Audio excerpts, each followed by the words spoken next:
जीवन में सफलता का कोई राजमार्ग नहीं होता है। सफलता कंटकों से युक्त, टेढ़े मेढ़े और संघर्ष से युक्त पथों पर ही चलकर प्राप्त होती है। हृदय की अनंत गहराइयों और मन की अथाह सीमाओं में कुछ अभिनव विचार जन्म लेते हैं, कुछ स्वप्न पलते हैं, और जो लोग इन विचारों, इन स्वप्नों को कार्य में परिवर्तित कर देते हैं, वे सफल उद्यमी कहलाते हैं। गणित की स्नातक प्रीति जैन सदैव से ही एक फैशन डिजाइनर बनना चाहती थी, किंतु स्नातक शिक्षा पूर्ण करने के उपरांत ही उनके माता पिता ने एक सुखी, समृद्ध और सुयोग्य वर देखकर संयुक्त परिवार में उनका विवाह कर दिया। पति श्री उमेश जैन विदेश में अभियंता के रूप में कार्यरत हैं, अतएव उन्हें संयुक्त परिवार और बच्चों के उचित पालन पोषण पर अतिरिक्त श्रम करना पड़ा। उन्होंने एक आदर्श एवं कुशल गृह लक्ष्मी बनकर अपने उत्तरदायित्वों का सम्यक निर्वहन किया। बच्चों के कुछ बड़े हो जाने तक उन्होंने अपने फैशन डिजाइनर बनने के लक्ष्य को पूर्ण करने हेतु उचित समय आने तक धैर्य बनाए रखा। इससे यह सिद्ध होता है कि वे अत्यंत प्रतिभाशाली महिला हैं, क्योंकि धैर्य प्रतिभा का एक आवश्यक तत्व होता है। उचित समय पर अपने सपनों को साकार करने, अर्थात एक फैशन डिजाइनर बनने की दिशा में अनेकों विकल्पों के मध्य प्रीति को आईटीआई में प्रवेश लेना सर्वश्रेष्ठ विकल्प लगा। उन्होंने आईटीआई के फैशन टेक्नोलॉजी ट्रेड में प्रवेश लिया। उनके इस कार्य में उनके समस्त परिजनों, विशेष रूप से उनकी सासू माँ ने भरपूर सहयोग दिया। प्रीति जैन की प्रशिक्षण अधिकारी श्रीमती मंदाकिनी साठे ने अवगत कराया कि प्रीति में कार्य को सीखने की उत्कृष्ट अभिलाषाएं थी, इसलिए उन्हें जो भी सिखाया जाता था उसे तत्काल ही ग्रहण कर लेती थी। आईटीआई में प्रशिक्षण पूर्ण करने के उपरांत प्रीति एक सफल उद्यमी बनकर स्वरोजगार करना चाहती थी। वह कभी भी नौकरी नहीं करना चाहती थी। उनमें कठोर परिश्रम करने की क्षमता, दूरदृष्टि और दृढ़ निश्चय था। उन्हें एक सफल उद्यमी बनना ही था। जब अपने देश में प्राय अधिकांश युवा पढ़ाई या प्रशिक्षण पूर्ण करने के उपरांत नौकरी की ओर मुड़ रहे थे, तब वे इस भीड़ से पृथक स्वरोजगार की ओर मुड़ रही थी। उनके इसी साहस और दृढ़ विश्वास ने ही उन्हें एक सफल उद्यमी बना भी दिया। इस क्षेत्र में भी वे एक नूतन विचार के साथ आई।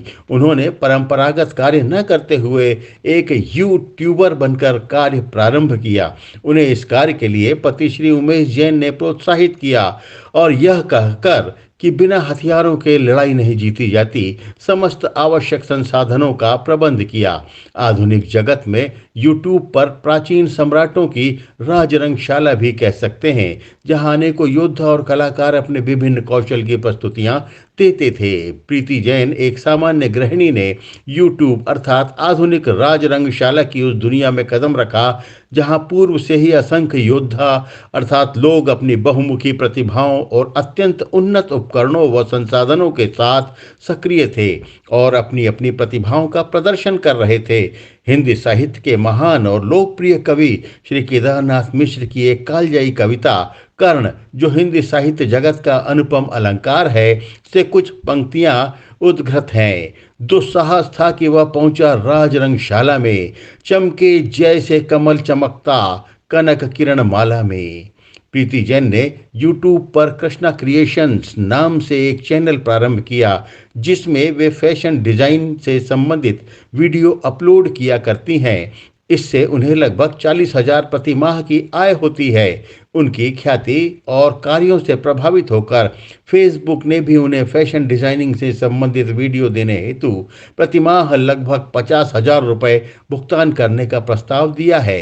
इसके अतिरिक्त वे पैटर्न मेकिंग का भी कार्य करती हैं, जिसके लिए उन्हें देश विदेश से ऑनलाइन ऑर्डर प्राप्त होते हैं। इन समस्त कार्यों से वर्तमान में उन्हें लगभग 1 लाख रुपए प्रति मास की आय प्राप्त होती है। उनकी सफलता इसलिए और बड़ी हो जाती है कि वे एक संयुक्त परिवार और 2 बच्चों के पालन पोषण के उत्तरदायित्वों के उचित निर्वहन, जबकि पति विदेश में कार्यरत हैं, के साथ एक सामान्य गृहिणी ने अपने सकारात्मक दृष्टिकोण, नवाचार, दूरदर्शिता तथा लक्ष्य प्राप्ति की प्रतिबद्धता का जो गुण प्रदर्शित किया है, वास्तव में यह नारी सशक्तिकरण का अनुपम उदाहरण है। अपनी सफलता से संतुष्ट और प्रफुल्लित प्रीति जैन कहती हैं, नमस्कार, मैं प्रीति जैन आईटीआई के प्रशिक्षण ने ही मुझे मेरे पैरों पर खड़े होने लायक बनाया है और मेरे सपनों को जमीन दी है। इसके लिए मैं मध्य प्रदेश शासन के कौशल विकास विभाग, आईटीआई और अपनी कर्मठ, प्रेरणादायी व सबसे ज़्यादा सहयोगी प्रशिक्षण अधिकारी को धन्यवाद प्रदान करती हूँ और उनके प्रति आभार व्यक्त करती हूँ।